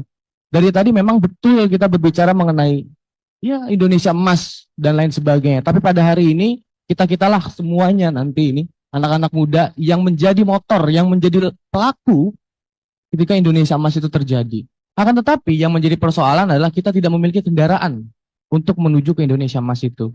Jadi saya kembalikan ke poin nomor 1 bahwa harus ada perkumpulan semacam ini yang dilakukan oleh DPR RI itu selama 6 bulan 2 kali untuk membicarakan beberapa tuntutan ataupun merumuskan roadmap menuju ke Indonesia Emas 2045. Nah, kemudian dari aspek pendidikan kita juga ingin adanya efisiensi dari tunjangan pejabat sehingga itu bisa dialokasikan untuk dana atau anggaran pendidikan. Karena menurut saya hal yang terjadi kemarin itu harus dilakukan, tunjangan pejabat tidak harus diperbesar karena sudah besar sebetulnya. Yang hari ini tercekik adalah masyarakat kecil, Bapak Ibu. Jadi itu harus dialokasikan ke pendidikan agar terciptanya pendidikan inklusif dan merata. Kemudian yang ketiga, karena saya tidak ingin lagi-lagi melakukan repetisi, ini dari aspek lingkungan harus adanya status quo ataupun human rights seperti human rights yang diberikan pada lingkungan. Karena perusahaan lingkungan masih masif, makin aktif di mana-mana. Kalau misalnya kita buka di DPR RI katakan, di Selandia Baru, itu ada satu undang-undang namanya TU Rewera itu. Jadi TU Rewera memberikan status quo kepada lingkungan. Kalau misalnya ada oligarki yang kemudian merusak lingkungan, itu bisa dipenjara, itu bisa dihukum mati sebetulnya. Silakan dibuka kawan-kawan, undang-undangnya namanya TU Rewera. Jadi itu penting untuk kita hadirkan agar tidak tercipta lagi kerusakan-kerusakan lingkungan. Kemudian yang terakhir, yang sangat amat ditekankan oleh teman-teman adalah membentuk tim investigasi khusus yang melibatkan masyarakat sipil, yang melibatkan mahasiswa. Kenapa ini penting? Karena agar transparan dan akuntabel. Kalau kemudian semuanya itu dilimpahkan kepada pemerintah, bukan kita tidak percaya, tapi pada faktanya hari ini trust publik kepada pemerintah itu merosot. Kemudian yang kelima, ini sangat penting bahwa kembalikan TNI ke barak. Supremasi sipil harus ditegakkan. Kemudian supremasi sipil pun kita juga jangan terlalu mabuk dengan supremasi sipil karena pada akhirnya banyak gitu ya. Ada beberapa deh sipil yang menurut saya juga double burden. Menjabat di satu pemerintahan kemudian menjabat lagi. Itu juga harus diperhatikan agar tercipta Indonesia yang berkeadilan. Mungkin kurang lebihnya itu saja. Terima kasih. Terima kasih. Ada yang mau disampaikan? Terakhir, sebagai cara kita untuk mengenang para pahlawan kita ya, kemarin 10 orang telah meninggal. Mungkin saya minta 1 menit untuk mengeningkan cipta, untuk Afan, untuk Umar Abdullah. Kita doakan kawan-kawan itu semua dengan menundukkan kepala sebelum saya serahkan polisi brief yang akan nanti ditanggapi oleh Pak Supmi Dasto. 1 menit dimulai dari sekarang.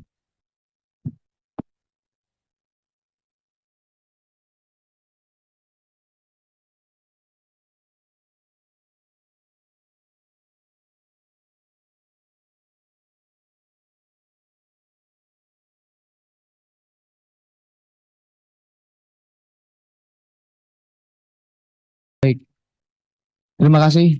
Wallahul muwaffiq wal Wabillahi taufiq wal hidayah. Fastabiqul khairat. Wassalamualaikum warahmatullahi wabarakatuh.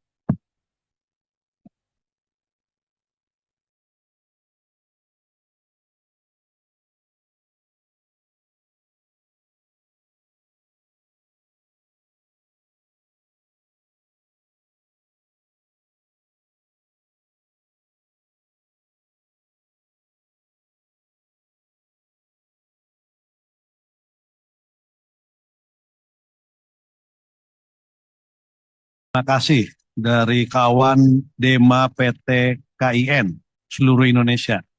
Berikutnya, silakan.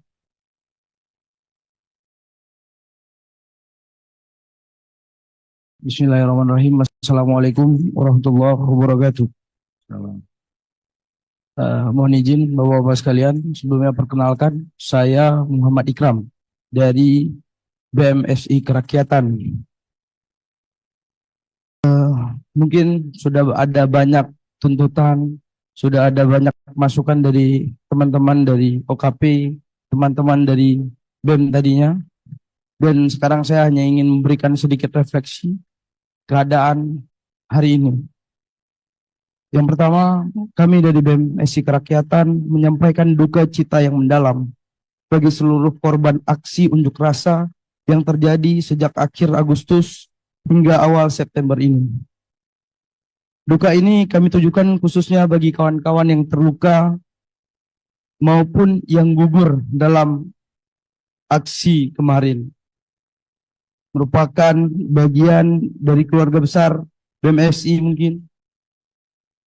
Mereka adalah pahlawan, pemuda-pemuda yang tangguh, berani berdiri di garis terdepan demi menyuarakan kebenaran dan keadilan bagi rakyat. Namun sangat disayangkan, keberanian mereka justru dibayar mahal dengan menjadi korban tindakan represif oknum aparat kepolisian dan kepentingan segelintir orang atau elit. Pengorbanan mereka tidak akan pernah kami lupakan, karena semangat mereka adalah pengaruh perjuangan kita untuk terus melawan ketidakadilan, menjaga demokrasi, serta menegakkan kedaulatan rakyat dengan cara yang bermartabat. Hari ini kita dihadapkan pada ujian besar dalam perjalanan demokrasi bangsa. Suara rakyat yang menuntut perubahan itu tidak pernah boleh untuk kita abaikan. Tentunya kita semua bersepakat bahwa anarkisme bukan jalan menuju perubahan. Kita semua rasa-rasanya sepakat menolak dengan tegas segala bentuk provokasi yang mengarah pada tindakan kekerasan. Demikian pula munculnya keresahan, adanya suara tentang darurat militer yang tidak boleh dijadikan sebagai jalan pintas dalam mengatasi dinamika politik dan sosial. Jalan itu sangat berbahaya karena hanya akan membawa bangsa kembali ke era represif, melemahkan institusi sipil, dan mengurus kepercayaan rakyat terhadap demokrasi. Kita perlu mengingat bahwa stabilitas sejati hanya bisa lahir dari dialog, partisipasi, dan penghormatan terhadap hak-hak sipil. Di ruang inilah, di DPR, kita wajib menegakkan supremasi sipil sebagai fondasi negara hukum. Supremasi sipil berarti menempatkan rakyat, konstitusi, dan hukum di atas segalanya dalam bentuk kekuasaan. Ini adalah jaminan agar demokrasi tetap hidup, kebebasan sipil tetap terlindungi, dan reformasi yang diperjuangkan generasi sebelumnya tidak sia-sia. Oleh karena itu, mari kita bersama-sama menjaga agar setiap langkah bukan sekedar sikap politik, melainkan komitmen moral demi masa depan Indonesia yang demokratis dan berkeadilan. Juga jangan lupa kita memastikan bersama bahwa semua korban aksi selama ini harus segera mendapatkan haknya, dan tindak keras oknum anggota Polri yang bertindak di luar SOP yang berlaku. Kami, keluarga BMSI Kerakyatan, menuntut agar adanya kejelasan dari setiap pengusutan kasus tersebut untuk dibuka seterang-terangnya dan pelaku dihukum dengan seberat-beratnya.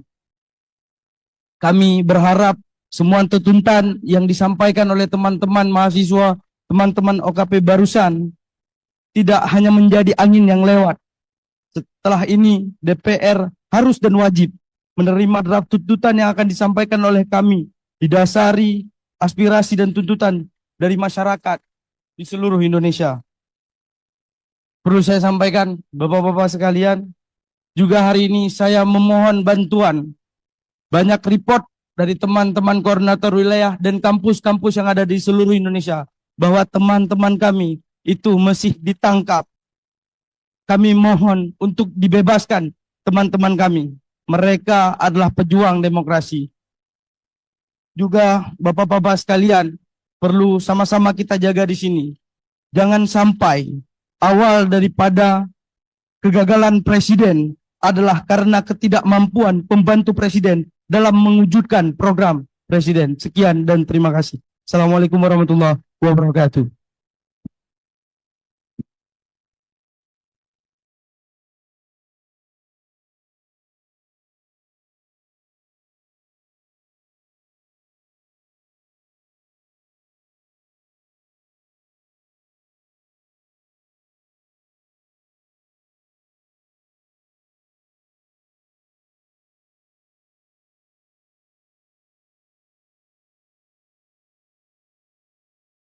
Terima kasih Saudara Ikram dari BEM SI Kerakyatan. Berikutnya silakan.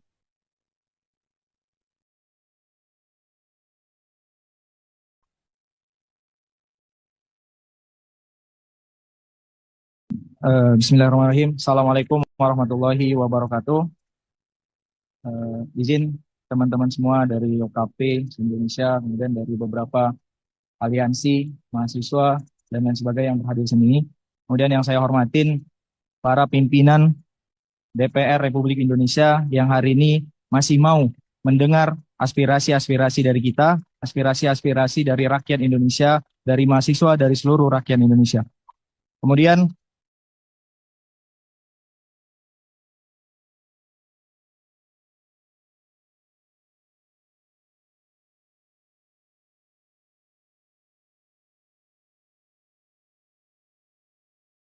kami dari Badan Eksekutif Mahasiswa seluruh Indonesia banyak DPR baru mendengarkan aspirasinya. Maka dari itu setelah tadi banyaknya tuntutan-tuntutan yang diberikan, kami meminta Wakil Ketua DPR yang hari ini berhadir mewakili aspirasi masyarakat agar mendengarkan dan mempertimbangkan segala kajian-kajian yang telah kami berikan untuk kepentingan rakyat. Adapun tuntutan yang kami berikan kepada Wakil Ketua DPR RI hari ini ada beberapa tuntutan. Yang pertama, terkait dengan kami menindak tegas dan memperjelas penurunan tunjangan DPR yang disampaikan oleh DPR kemarin. Artinya, kami ingin ada tindakan yang tegas dan jelas terkait dengan apa tunjangan yang diturunkan. Jangan hanya statement yang dikeluarkan untuk cooling down suasana saja, tetapi kami ingin langkah yang konkret dan tegas terkait dengan pengurangan tunjangan DPR yang hari ini semakin tinggi. Kemudian yang kedua, sahkan RUU perampasan aset. Ini kami rasa dengan cita-citanya Bapak Presiden Prabowo Subianto untuk memberantas korupsi, ini kami rasa UU yang sangat harus dilakukan segera terkait dengan Undang-Undang Perampasan Aset. Kemudian kami ingin meminta reformasi birokrasi Polri dan DPR. Kemudian yang keempat, kita melihat aksi demonstrasi hari ini banyak teman-teman kami yang ditangkap. Hari ini kami tegaskan, aktivis bukan kriminalitas, Pak.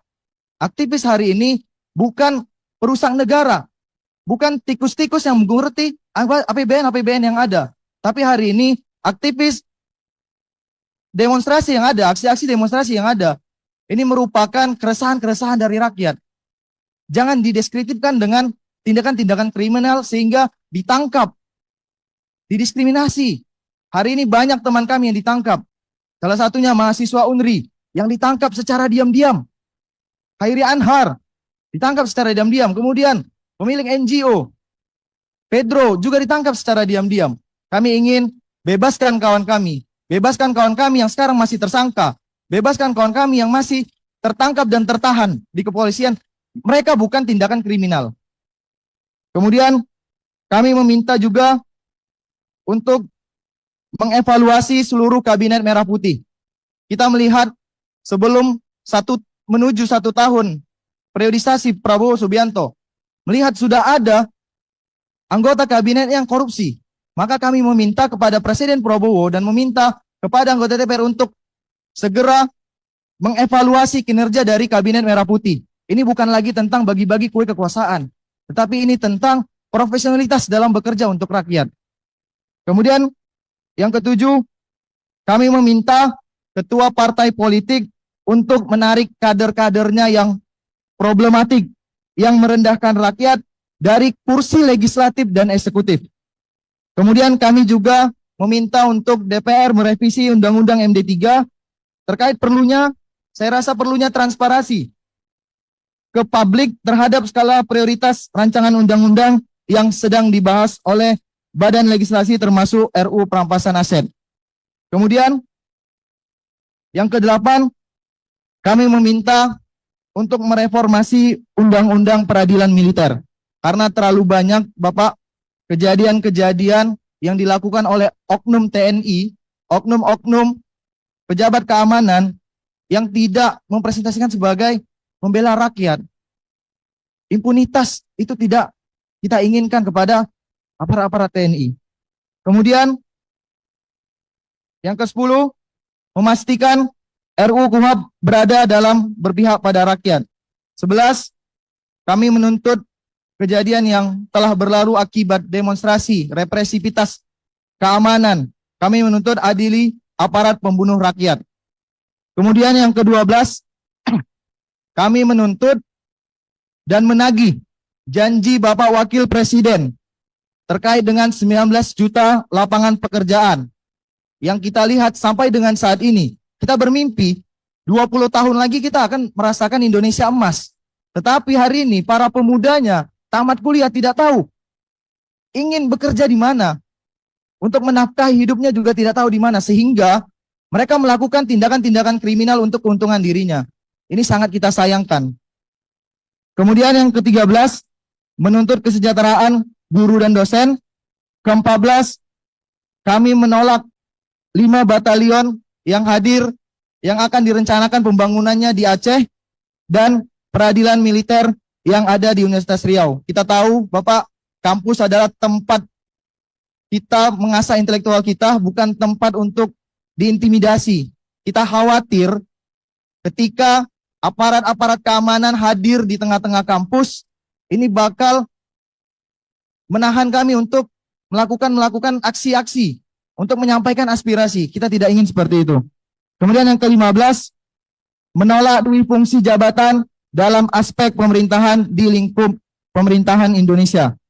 Kemudian yang terakhir, terkait dengan persoalan hari ini dan kemudian statement yang dikeluarkan oleh Bapak Presiden terkait adanya indikasi makar dalam kasus-kasus yang hari ini beredar, kami meminta DPR RI membentuk Satgas Investigasi Bersama untuk perubahan perbuatan makar yang dilakukan dan terbuka bagi elemen masyarakat serta diawasi oleh elemen masyarakat.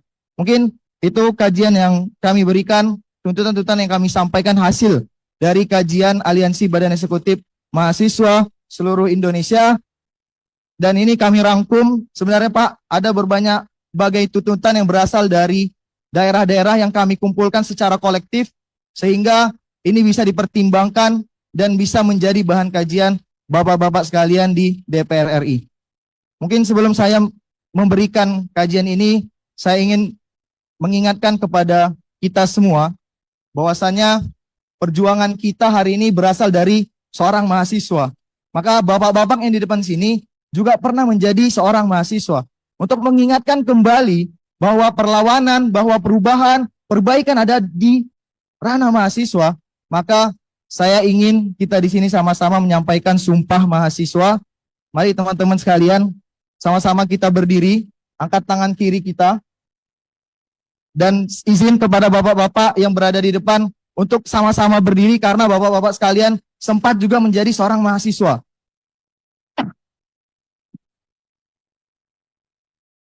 Semuanya kita ikutin bersama. Sumpah mahasiswa Indonesia. Kami, mahasiswa Indonesia bersumpah bertanah air satu, tanah air tanpa penindasan. Kami, mahasiswa Indonesia bersumpah berbangsa satu, bangsa yang gandrung akan keadilan. Kami, mahasiswa Indonesia bersumpah berbahasa satu, bahasa tanpa kebohongan, bahasa tanpa kemunafikan. Hidup mahasiswa, hidup rakyat Indonesia. Ya, terima kasih. Semoga dengan ini kita mengingatkan kembali perjuangan-perjuangan mahasiswa.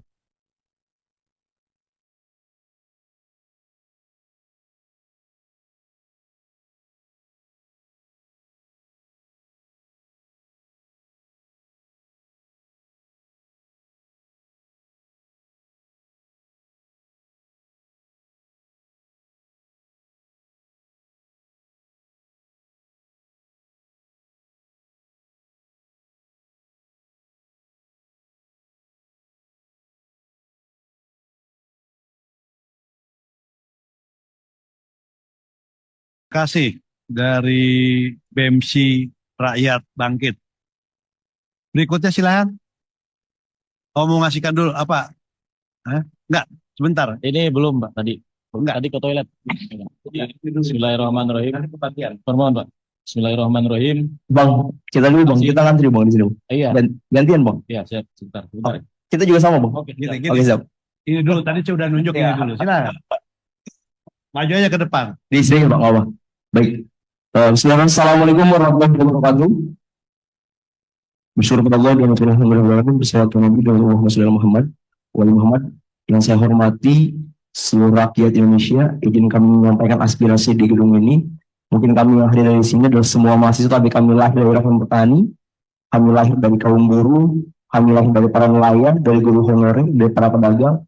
Kami ingin menuntut keadilan kepada Dewan Perwakilan Rakyat Indonesia yang mewakili suara kami.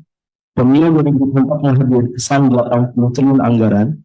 Untuk itu anggaran yang sangat fantastis untuk dimiliki oleh rakyat.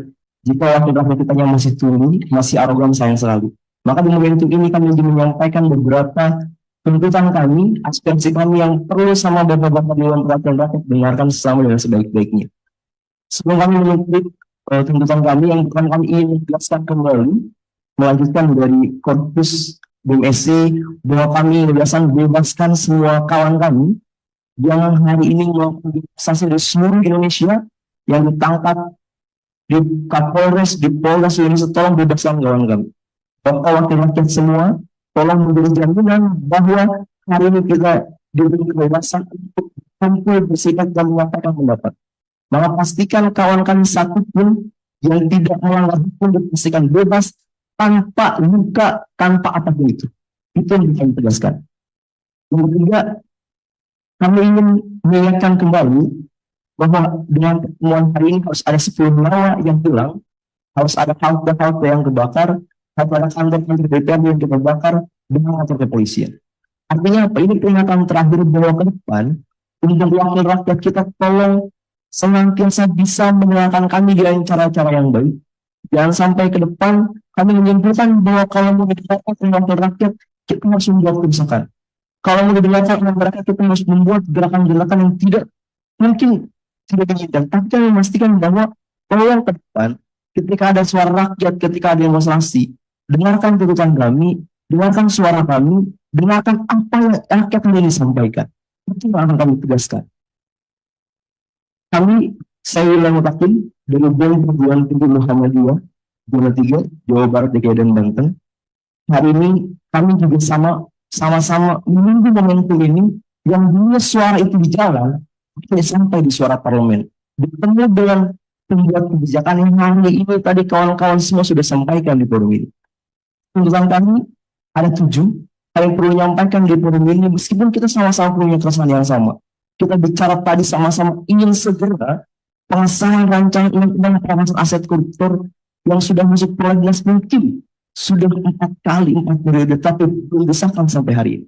Kami menuntut tahun ini periode ini untuk undang-undang perampasan aset disahkan sesuai dengan keinginan Bapak Presiden Prabowo Subianto. Yang kedua, kami perlu menyampaikan bahwa cat anggota DPR yang tidak kredibel dan audit kekayaan DPR. Karena semua fasilitas wakil rakyat difasilitasi oleh pemilihan rakyat dan dibayar oleh rakyat dari pajaknya. Maka perlu transparansi dari wakil rakyat kita yang digaji oleh APBN negara. Yang ketiga, kami menuntut pengungkapan aktor kerusuhan serta pertanggungjawaban atas korban jiwa yang hari ini mungkin bakal menjadi aksi 25 sampai 29, tapi sebelumnya usut tuntas semua aktor yang terlibat sehingga harus ada korban jiwa dalam gerakan demonstrasi di negara demokrasi ini. Yang keempat, reformasi struktural DPR dan partai politik. Kami juga sepakat dengan kawan-kawan bahwa partai politik kita perlu direformasi karena kaderisasi wakil rakyat kita berangkat dari partai politik. Tapi reformasi politik ini ke arah yang lebih baik harus kita dukung. Dan kami menuntut dari 8 partai yang ingin diperoleh, bahkan yang 18 partai yang sedang kontestasi ikut terlibat untuk reformasi partai politik agar wakil rakyat kita ke depan gagasan ide-ide bahkan mampu mewakilkan suara rakyat. Terus populisme sendiri, bahwa suara rakyat adalah suara Tuhan. Selanjutnya, kami juga menuntut pembatalan kebijakan pajak yang membebani rakyat. Hari ini rakyat kita sedang susah ekonominya, tapi tiba-tiba Menteri Keuangan sudah menaikkan BPJS. Itu sangat memukul bagi rakyat. Hari ini rakyat kita seharusnya diperhatikan sama pemerintah, bukan dikeruk dengan pajak sebesar-besarnya. Bagaimana hari ini kita lihat semua kepala daerah mereka PBB-nya sampai 100% bahkan 1000%. Itu kalau yang menolak untuk kenaikan pajak. Selanjutnya, kami juga mendorong pahlawan tanpa tanda jasa untuk diberikan kesejahteraan guru. Ini sudah kami sampaikan kepada Kementerian Pendidikan waktu hari kelas berjumpa bersama kawan-kawan bahwa menuntut guru untuk segera disejahteraan. Bahkan menuntut bahwa gaji guru harus lebih besar daripada gaji DPR. Mutlak, teman-teman. Karena itu adalah penghargaan tertinggi untuk bangsa kita. Ketujuh, kami minta juga audit BUMN secara menyeluruh. Karena hari ini BUMN kita cenderung korup, BUMN kita juga cenderung tidak pernah memiliki korup di sana. Kami menuntut DPR sebagai lembaga pengawas untuk memastikan bahwa BUMN kita bersih tanpa ada korupsi. Terakhir, kami membawa proses UHAMKA yang juga salah satu korbannya hari ini harus tak seumur hidup gara-gara akibat demonstrasi. Assalamualaikum warahmatullahi wabarakatuh. Perkenalkan, nama saya Agus Alim, Presiden Mahasiswa BEM UHAMKA, sekaligus bagian dari Aliansi Pemuda Teknik Zona 3. Hari ini saya berdiri di sini dan menuntut di sini. Sebelumnya saya perlu mengingatkan Bapak sekalian yang ada di depan sana. Pertama, hubungan pimpinan rakyat bersama rakyat jangan bersifat partikular, jangan hanya bersifat kepentingan. Dan jangan sampai hubungan pimpinan rakyat bersama rakyat itu hanya bersifat transaksional. Karena kalau itu terjadi, maka pimpinan rakyat melaksanakan tupoksinya pasti akan minim empati dan simpati. Padahal wakil-wakil rakyat harus punya responsivitas dan juga sensitivitas terhadap isu-isu yang menerpa masyarakat. Bapak-bapak yang terhormat di depan, saya izin menyampaikan, mahasiswa kita, satu mahasiswa UHAMKA harus cacat seumur hidup akibat dari represivitas dan abuse of power yang dilakukan oleh aparat penegak hukum. Akhirnya saya berpikir, Pak, apakah semahal itu harga untuk menyampaikan kebebasan berpendapat? Apakah semahal ini harga untuk kebebasan berekspresi? Hal itu bisa terjadi karena aparat penegak hukum lebih mengedepankan sisi-sisi militeristik dibanding humanitas. Maka di sini kami sangat berharap ada reformasi fundamental terhadap aparat penegak hukum. supaya menjadi catatan suara-suara rakyat yang melambung tinggi untuk kepentingan rakyat jangan sampai direpresif, harus mati terlebih dahulu, harus cacat seumur hidup. Tidak sepantasnya harga rakyat yang bapak-bapak di depan dipilih oleh rakyat, tetapi kita menyampaikan aspirasi kita harus cacat, bahkan kita harus mati. Tidak sepantasnya rakyat bergelombang jalan hanya untuk menyampaikan suaranya dan tuntutannya. Maka di sini bapak-bapak sekalian, kita sangat menuntut adanya reformasi aparat penegak hukum khususnya di kepolisian. Maka dari situ bapak-bapak sekalian, di sini kita dari BEM PTN Zona 3 menyampaikan rekomendasi kebijakan untuk bagaimana reformasi polisi bisa dilakukan dan polisi bisa bergerak untuk mengedepankan hak asasi manusia dibanding dengan pendekatan militeristik dalam pengamanan. Pertama, Bapak, kita menyampaikan, merekomendasikan kebijakan adanya pengawasan mekanisme eksternal di dalam tubuh kepolisian.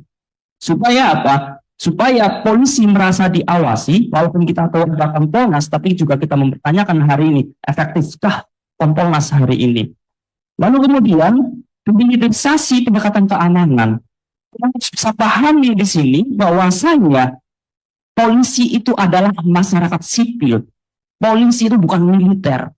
Tidak sepantasnya polisi itu berpindah seperti militer. Maka harus ada demilitarisasi dalam indoktrinisasi di tubuh kepolisian. Lalu kemudian Bapak, kita juga berharap ada revisinya Undang-Undang Nomor 2 tahun 2020 yang mempertegas independensi Polri dari kepentingan politik. Polisi dibayar bukan hanya untuk kepentingan politik. Polisi dibayar oleh pajak rakyat untuk kepentingan rakyat, untuk pengamanan dan perlindungan. Kita tahu betul marwah polisi juga harus dijaga. Tetapi kalau polisi sudah sangat bertentangan dengan nilai-nilai politik, maka independensi dia pasti akan hilang. Maka saya berharap dan BEM PTN Zona 3 berharap ada revisi Undang-Undang Nomor 2 tahun 2022 dan mempertegas independensi Polri, setelah menghapuskan pasal-pasal multitafsir yang memungkinkan penyalahgunaan kewenangan, serta memperkuat akuntabilitas serta kinerja dari institusi itu sendiri.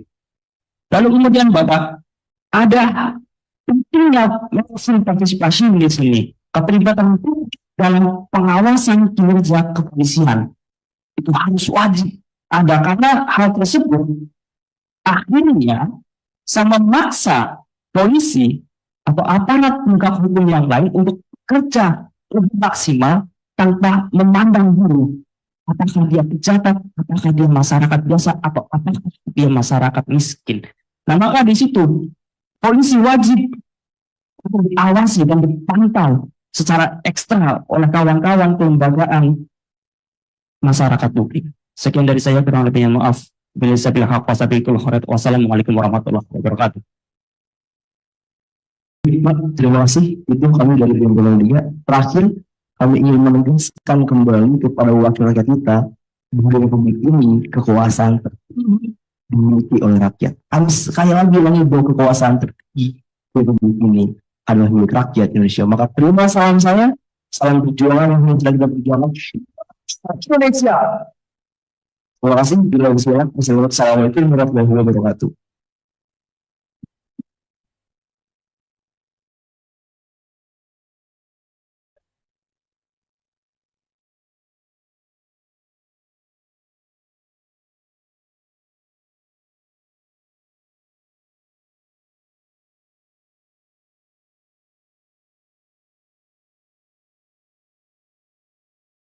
Terima kasih. Ini dari BEM PTMA Zona 3. Berikutnya, mau nyerahin. Nah, ini dulu nih. Oh ya,